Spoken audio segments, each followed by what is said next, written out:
Claus, for the introduction. It's a great pleasure to be here. So today I'm going to talk about some opinion mining related work in the context of web-scale analysis. So I would claim that what we're trying to do is a two-step procedure. Suppose we have an inventory of concepts, and the concept could be something like an offline service or a product that's being sold in an aggregation site or a news event. Suppose we have an inventory of concepts that we are interested in, and we want to aggregate opinions, they can be reviews or comments, about these concepts as a first step. And in the second step, after we aggregate these opinions, we want to do some interesting analysis. Now, most research in the natural language processing community, at least, focus on step number 2. They start with a top site, and they get all the reviews that's already listed under a product, and they do something about it. And in fact, a fair question is, do we even need step 1? Can we just find a top site for each domain of interest and just do something about that? It seems like for each domain of interest to us, there's some leader out there that probably takes 90% of the traffic. And do we really need to do this step number 1? So this is actually something worthy of somewhat lengthy discussion. So it's probably going to be the longest motivation talk you will ever hear, because I think for most people, it's probably not intuitive for you that we even need to go through this step. And I think some of these studies, so I'm drawing these empirical evidence from joint work with various colleagues that were done as part of different projects that we're doing. And I think some of these are pretty interesting study of user behavior online. So I'll go through some of them. To start with, let's look at search. So if we look at the web search query log, we can get things like the user query and clicked URL tuples. Suppose we're interested in the domain restaurants. And we know that the top restaurant aggregation site is Yelp. So if we look at users who has clicked on the profile page from Yelp, that means their query has a pretty clear intent of being about restaurants. So we look at whether for the same query they also clicked on something else. If the dominant site, which is Yelp in this case, satisfies most people's information need, they won't need to click on anything else. What we find is over this large-scale study that 59% of the time they clicked on at least one other URL, and 35% of the time they clicked on at least 2 other URLs. That means to a large degree, a single source is not satisfying people's information need, even when there is a clear leader in the market. In fact, in many cases, they don't even know which specific instance satisfies their information need. So if we look at clicks on URLs coming from Yelp.com, about 60 to 70% of the time, they are clicking on those specific instances. And 10 to 20% of the time, they're actually clicked on a page that's corresponding to a set of concept instances, by which we mean sometimes it's a category page or it's a search result page. So to give you an example, this is a query that actually comes from our query log. So someone is putting in a query, Mexican food, Chicago, bad salsa. It's actually a pretty complicated information need. And this resulted in a click on the Yelp category page, a city search result page, as well as a restaurant page that's hosting a bunch of expert reviews. So for this kind of complicated information need, people actually need to consult several resources to come up with with what they are looking for. So if we have a good aggregation of information coming from different resources, we can help user carry out this kind of information seeking activity. So here's a different perspective on this. We looked at restaurants listed in the Yahoo local listing. So we have a big database of all the restaurants, many restaurants in the United States. And we went through some automatic review detection and matching process. And for those restaurants that we were able to find some reviews, we did the following analysis. We look at how many sites we need to go in order to have at least one review for 90% of the restaurant. And it turns out that we need to go through 1,000 sites. So clearly, we're not even talking about 1 or 10 top sites covering most of the restaurant. You need to go to many, many sites to be able to go to a coverage of 90%. Of course, you could still have this question in your head, but do people really care about the tail restaurants? There are many restaurants out there, maybe only a couple of people are interested in them. So even if we don't do anything about them, we probably don't suffer too much. So there is this general 20-80 rule that maybe top 20% of the entity accounts for 80% of the consumption. So one point is the local entity is actually slightly different from these national or this synchronized items. So as you can imagine, restaurants are probably slightly more evenly distributed given the more local nature of it. Each individual restaurant can only host that many people, so you probably don't expect a top restaurant to attract zillions of people. But let's take a look at the tail interest of people. So here's a study that we did that tried to look at the other aspect of tail consumption, which is instead of just looking at the total consumption taken up by the tail items, we look at who are consuming the tail items. Is it only a few eccentric people who actually venture out to the tail, and most people just look at the more popular items, or is it like more people are looking at the tail?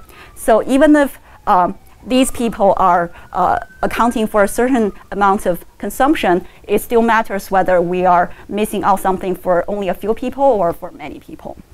So we did this study over different domains, and we find that essentially nearly everyone is a little bit eccentric. In particular, in the Netflix and Yahoo music data, we find that 90% of Netflix users and 95% of Yahoo music users have consumed tail items. Here, tail is defined by items not available in the typical physical store. And furthermore, 35% of Netflix users and 70% of Yahoo Music users regularly do so. Regularly meaning 90%, 10% of their consumption goes there. So this shows you that the tail consumption is not just about the total amount of consumption. It's actually quite essential to satisfying more people. Here's actually even more, I guess, informative plot. So what we're plotting here is across 5 different domains. This is movie consumption, music consumption, web browsing, web search, and query itself. So on the x-axis, we show you the cumulative consumption. And so this is the number of times item is being rated or the number of times a URL is being clicked. And on the y-axis, we show you the number of people who are satisfied by the current inventory. As you can see, for the last 20% of the consumption, usually they are corresponding to a much larger percentage of users. That is saying, adding this tail items may only increase your total consumption by the last 20%, but it's increasing the number of people who get satisfied by much, much more than that. So the value in tail is not just in the total consumption, but it's very critical in making more people happy. A slightly different aspect on this is the following. If you think about the value of getting one more review for a popular item versus getting one more review for an unpopular item. So the popular item may already have n reviews where n could be 1,000. There is arguably much less value for a reader who's interested in this in getting that one more, right? So for people who only read 10 reviews, there's 0 value. And even if we consider some kind of processing on top of this where you get average or aggregate opinion, that's 1001 review is only going to change the average opinion by maybe 1 over 1001. Whereas for a review that currently only have 1 review with it, adding that 1 more review can change the overall opinion about it by a lot. So here's the question. Suppose the value add of having 1 more review is 1 over 1 plus n, where n is the current number of reviews. And we have k users interested in that item. So the value add of 1 additional review for the total population would be k over 1 plus n. So the question we are asking is, as n grows bigger, does k over 1 plus n grow higher or lower? This is essentially trying to see whether the existing available content versus the demand are they growing at the same speed or different speed? And when we plot this thing for different domains, this is on Yelp, Amazon, and IMDb, we find that for both Yelp and Amazon, there's a clear more value in getting more reviews for the items with fewer reviews. So if you're thinking that the item doesn't have reviews because no one cares about it, the rate is not quite proportional. Actually, there's slightly more people interested in the less reviewed items if you're talking about the proportion. So in this sense, there's also a lot of value in trying to extract for the tail items. And speaking of tail interest, just to show you the spread of possible review sites out there, here's a dedicated site that reviews airplane food. In this particular case, there are over 500 reviews for Delta food. And it's actually very detailed, long reviews. In this case, it makes sense because this person is talking about a specific need in the meal, which you can hardly find elsewhere. But if you go down, there are even people who are reviewing the snacks that's being offered on the airplane. So it just shows you that there are a vast distribution of different kind of interest online that if you believe that the existence of such reviews means that there are people who are interested in it, you can see how different kind of tail interest exist out there for us to try to satisfy. So this is why, presumably, that the reviews are not concentrated for each given domain, are not concentrated in the top site. This is why we want to actually automatically map them. So here's the problem we're trying to solve. Suppose we are already automatically detected many reviews online. And based on the textual content of the review, can we figure out which object is it talking about? So you might think that this is not really an issue of doing text analysis. If you're thinking about Amazon, they have this little information box. Can't you just figure out which product it is talking about by doing some analysis based on the web structure? So this is something that's not always easy and not that doesn't always exist, and it's not always trivial to identify. Remember that I mentioned that to cover 90% of the restaurants, you need to actually go through 1,000 sites. And if you're doing wrapper induction, you need to actually have someone manually label something from each site to be able to come up with the rules to use the page structure to do this. And in addition, not every site we're interested in are that structured. For instance, here's a perfectly good review site about books in general. And this is just blog pages with no obvious info box. Does it matter if you cut the author's name off? Yeah, so this actually makes the problem harder, right? When you're dealing with user-generated content, you cannot rely on the fact that they get every spelling correct. And here's another pretty good review site. If you can read the text, it's a camera phone-driven mall blog of mostly gastronomic adventures and Epicurean musings from a United 1K global traveler. It's actually including many very detailed, nice restaurant reviews with photos and everything. Presumably it's even more informative than the very short reviews you get from some of the review aggregation sites. But again, you cannot rely on having an info box there that you can automatically derive. So this is why we want to do this problem by analyzing the text, so that even when you're dealing with sites with structure, the text will provide you this constant information that's kind of constant across different sites for you to utilize.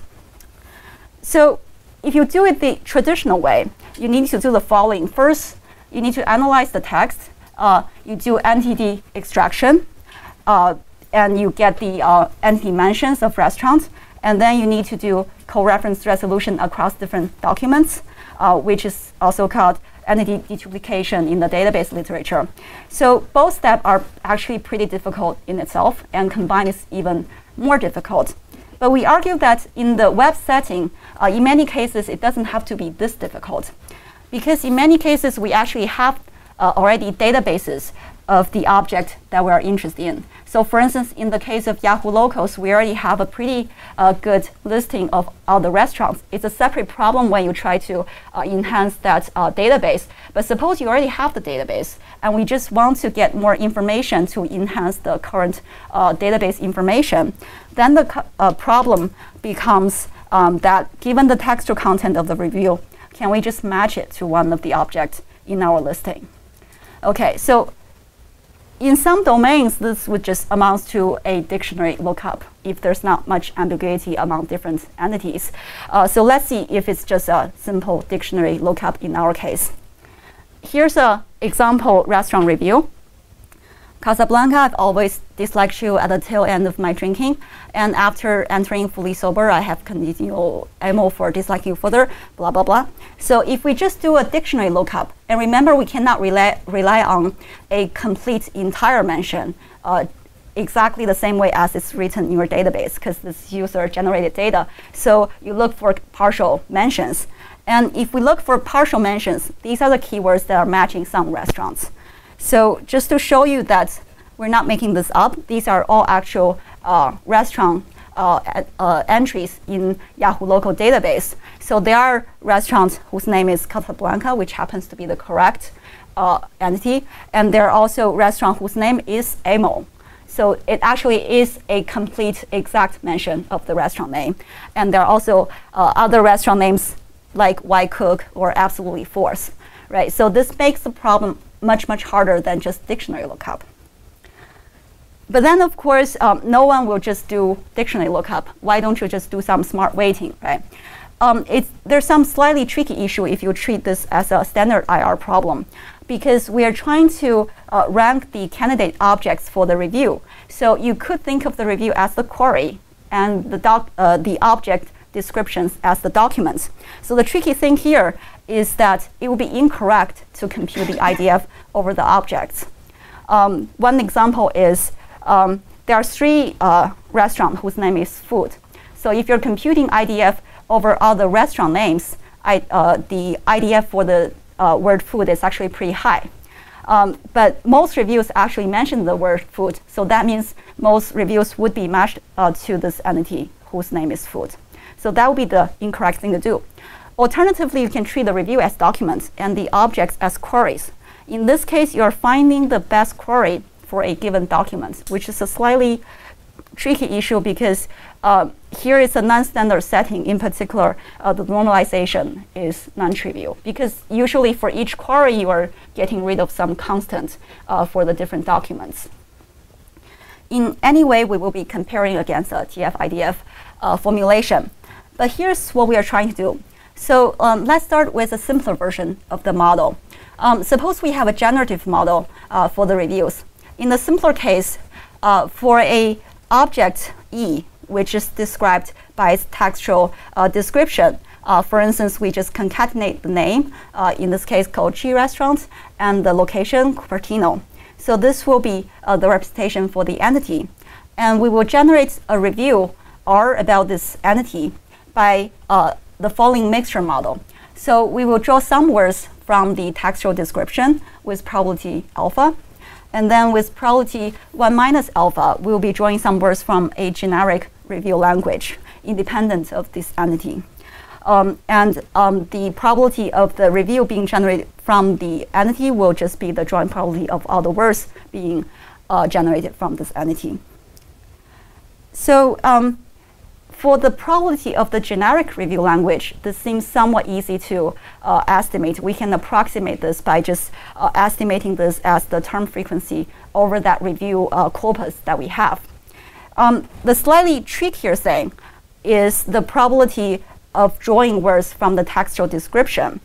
And apart from the fact that we are only drawing from the textual description, which don't allow any reformulation, we have the following issue. First of all, you probably don't want longer names to be more important than shorter names when they're compared against the city. So presumably each field should get a fixed probability mass when you have name field and city field.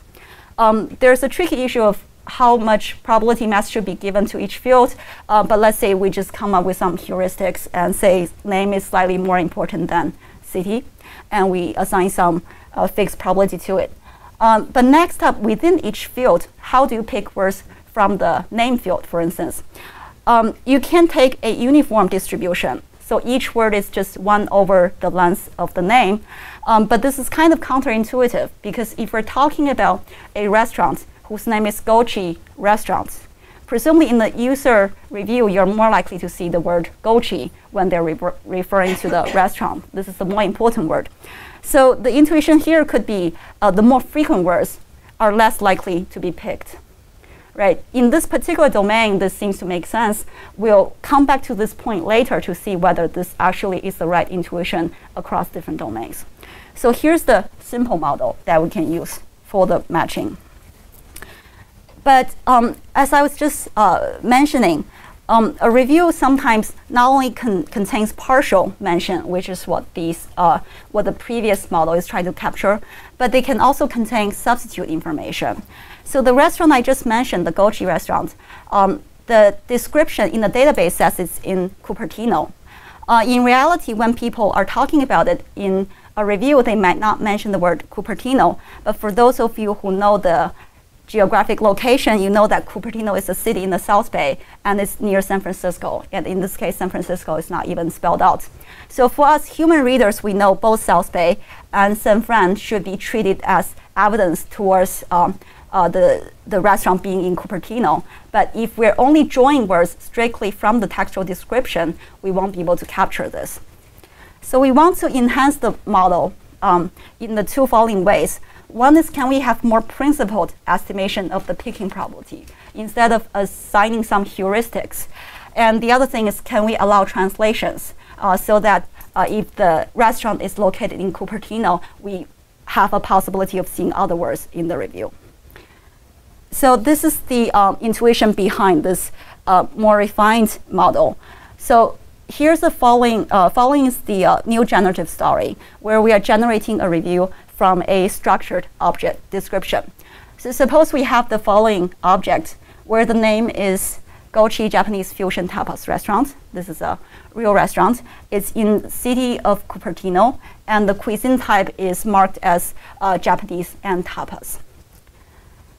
So here's an example of how a word in the review is generated.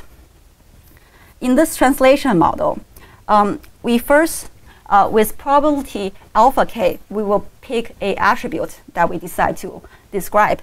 In this case, suppose we pick the cuisine field. And once we pick this attribute, with probability beta k of u given e, we will pick 1 word from this from the value of this attribute. Now, in this case, suppose we pick the word Japanese.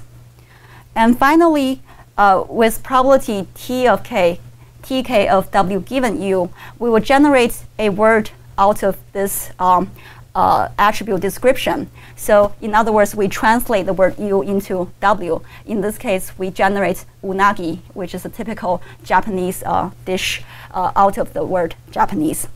And then if we sum over all possible attributes, we get the overall probability of generating this word from this entire structured description. So if we revisit these parameters, alpha k and tk are relatively easy. These are the global parameters that are independent of e. So remember, alpha k is the probability of picking an attribute, and tk is the translation table between different words for each attribute. So these are fairly global. The slightly tricky thing is this beta k of u given e. So it is the probability that a word is picked from an attribute k from a particular entity. And as we see, for each entity, the attribute can have different set of words. So this will be different for each different entity. And if we were to estimate this separately for each different entity, we obviously won't have enough data. So here we take the following approach. We assume that this entity-dependent parameter is actually proportional to a global importance measure. So here the intuition being, for instance, in the name field, probably the probability of picking restaurant is relatively low. And in the cuisine field, probably the probability of picking Indian is relatively high. So we assume there's some global importance. And then for each entity, we will be renormalizing this probability for that entity for the available attribute descriptions on that entity. So this introduced some complexity in the parameter estimation, but that at least makes it possible to estimate these parameters. So overall, we can see that alpha k and beta k together gives you an estimation of the picking probability for a attribute value pair. So intuitively, the important attribute value pairs should take more probability mass. So they're more important in the matching process. And then the tk given u is the translation probability. This is essentially a language model for each attribute value pair. So possible words that can be generated for each attribute value pair. And in the end, the review matching process is just to find the most likely object for each given restaurant. So I will not go into the detail of the parameter estimation. Basically, in this case, we want to estimate from aligned data. The goal is to estimate the parameters so as to maximize the likelihood of the observed data. And we use EM over this. There's some practical consideration to actually make this work. But the data we are analyzing is the following. Because we want to be able to automatically evaluate the system on large-scale data, meaning we don't want to be manually annotating each document, we went to two sites where we know the gold standard, the true answer for each review. So one is a restaurant review domain, which is Yelp. The other one is the IMDb. So as you can see, these are fairly large-scale data sets with one is almost 700,000 entities, the other is over 100,000 entities. One thing to note is that actually not all the reviews contain enough information to be matchable. So we will pay less attention to the absolute performance, but we'll just be looking at the relative performance between different methods. How many didn't have enough information? So that's actually not easy to estimate unless you manually go through them. I think part of the reason is because people are putting this review under the listed along with the entity. They are not as they're not obliged to give you enough information. They can just say this restaurant is pretty good, I will go back, things like that. So we had some rough estimate. So in a different version, we tried to limit to the ones that we think at least had some important words, but then that's kind of arbitrary restriction too. So we thought we might as well just run it on everything. And the important thing is just to compare between different versions of the algorithm. So these are the different systems that we are evaluating. The baseline system is the best version of TF-IDF, and we'll compare to that the manual, the simple mixture model we talked first with some manually tuned parameter setting, which will also be compared against the translation model. So one thing to mention is that we did prepare a inverted index to optimize for efficiency. And note that for each review, even after some heuristics, so for instance, if the review only mentioned the word cafe, we're not gonna give every candidate that has the word cafe in it. So even after some careful heuristics of you need to have some significant word overlapping, we still have on average 200 candidate restaurants for each review. So the candidates are quite many. Here's the overall performance information. So if we look at the accuracy, which is for each review, if we look at just the top one, the first result returned, is it the correct match? So as we can see, the mixture model is doing better than the TF-IDF, and the translation model is doing better than both of them on both domains. And similarly, if you look at the precision recall curve, you have the similar trend, which is the mixture model doing better than TF-IDF, and the translation model doing better than both of them. But I think what's more interesting is to look at the parameters that we derived from these experiments. So remember that we mentioned early on that when you are picking word from the restaurant names, probably you expect the more common words to be less likely to be picked. And indeed, this is what the model finds. So when we look at the words with the with lower beta values, these turned out to be very common words in restaurant names. So restaurant, incorporated bar, cuisine. So essentially, these don't serve as good cues for the matching process, and this is both intuitive and useful. But is this true for other possible fields? So we take a look at a different attribute. In this case, we look at the movie domain. And in the movie domain, we have this attribute called actors, which is a list of all the actors that acted in the movie. So in this case, when we look at the frequent word in this field, they actually turn out to have very high beta values. And if you think about it, this makes a lot of sense because each movie can have a very long list of actors, including many no-name actors who just acted as the policeman that was in one scene. And if someone is discussing the movie in the review, they're not going to be talking about the name of that actor. They will be talking about the leading actors. So in this case, the model actually get it correct. They assigned higher beta values for these more frequent actors.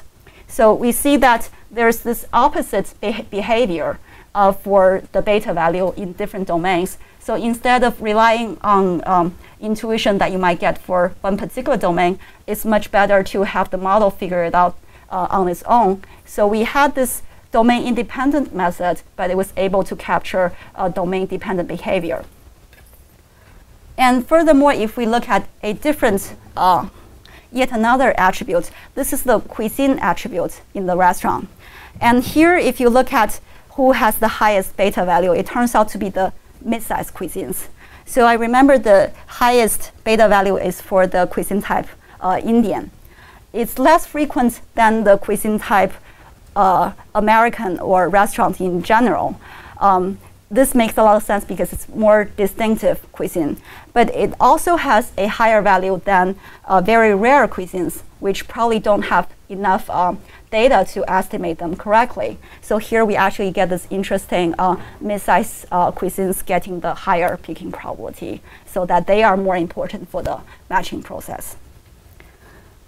And also, if we look at the translation tables, is the model picking up the right things? So one obvious thing you check is what are the cuisine values being translated into. So for each individual cuisine, you see that the most likely translation is actually the cuisine itself. So people actually do mention the cuisine type in the reviews, with the exception that somehow for Japanese food, sushi is more likely to appear than the word Japanese. But also note that the model don't necessarily just pick up on food items. For instance, for the Moroccan cuisine, you actually see the word dancer is pretty likely. So this is probably something with, I guess, Moroccan restaurants in the States that they are very likely to have a dancer in the restaurant and people talk about them.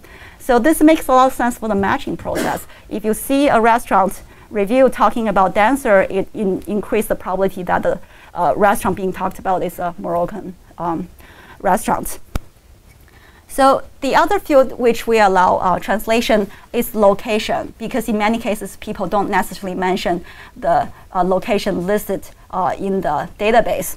So in this case, if the city attribute is a metropolitan city, interestingly enough, we see that the word being translated into, apart from the city itself, are the major neighborhood inside the city. So for instance, if we're talking about a restaurant who's listed as a restaurant in New York City, people might be talking about Manhattan instead of talking about New York itself. So this also increases the possible evidence. Yes? So two quick questions. One, are you doing any stemming with this? And two, if you're considering phrases instead of words. Yeah, so we are not doing stemming, and in some later version we consider bigram models, which actually do improve over things. So in this particular work, we just took unigram just for simplicity. But yeah, especially when we go for shorter text, it becomes more important to model bigrams or n-grams, maybe for that matter. Okay, and here's a slightly the opposite side of the city translation. So if the city itself is a satellite city in a metropolitan area, in many cases, people don't necessarily mention the specific city either. So for instance, if a restaurant is located in, which city are you most familiar with? Suppose it's a city that's officially located in Brighton. More likely people mention Boston instead of just mentioning Brighton. So people actually mention the metropolitan area instead of the physical city itself, and this also gives us more evidence to consider. Overall, this is an example of how we are getting things correct. So here's a restaurant review that mentioned this restaurant, Kappa. And in the database listing, there are actually many restaurants with the name Kappa. And if you just look at the name itself, all of them could possibly be referred to just using the word Kappa. In this particular case, we were able to get a right answer because both Japanese and sushi are contributing to a mapping to a entity who's talking about Japanese cuisine. And also SF is a shorthand for San Francisco that was discovered by the translation model. So all these evidence added together gave us the right. In fact, when we are looking at this step, we have kind of the opposite of problem. So in step 1, we sometimes are worried whether we are getting anything at all for the tail items. And on the other end of the spectrum, there's the question of subjective information overload. So Kindle is pretty much the most reviewed item on Amazon. And at the time when I did the screenshot, it already has 28,000 customer reviews.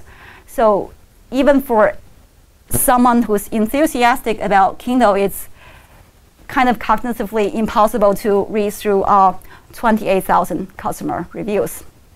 And in this case, it's a product that's been selling for a while and it's aggregated over time. And if we look at another scenario, so this is a news that broke out a while back, and it's listed in Yahoo News, and it's one of the, I guess, top events of the day. And within 20 hours of the news showing up, there are over 17,000 comments for that particular news item. So here we have a similar issue. No one can really read through 17,000 comments easily. So in this kind of situation where you have this subject information overload, what's the right way to help user consume this information? So a lot of previous work are considering this problem. They look at review summarization, or they try to derive quality or helpfulness prediction for reviews. And the focus was to do that for an average user. So for instance, what is considered a helpful review? That was, in many cases, defined as the review who has very high helpfulness versus unhelpful votes. So when you have a high ratio of that, it's considered to be a helpful review, and obviously that's a helpful review for an average user. The alternative way to look at this is whether we can provide a more personalized opinion consumption. So presumably, in the review case, everyone might need something different from the reviews. So the review that's the most helpful for the average user is not necessarily the one that's most helpful for me. And similarly, in the news comments scenario, the comments that's getting the most thumb up versus thumb down is not necessarily the one I like the most. Right? So everyone can like something different, and can we do some personalized content selection for them accordingly? So I will not go into too much detail for this, but essentially the setting here is we are looking into the problem of personalized recommendation of user comments. So on Yahoo News environment, for each comment, a user comes in and they can decide to do a thumb up or thumb down over that comment. So for users who have done some voting before, can we study their voting patterns in the past? And then when a new article comes in and new comments start showing up, can we predict, are they going to thumb up or thumb down these new comments based on their past behavior? So what we did was that we proposed a factor model which tries to incorporate two types of information. Essentially, we try to project both the users and the textual comments onto some perspective space, and we try to see whether they agree. So in our model, we incorporated both the rater comments, which is the textual content. We incorporate this interaction as well as rater author interaction. So presumably, if the like or dislike is about some perspective differences or agreements in users, someone who has written something that you didn't like in the past, the new thing he wrote, you probably will continue to dislike it. And interestingly, what we find is as long as a user has some small amount of voting information in the past, as few as 5 times, regardless of who they received the voting from.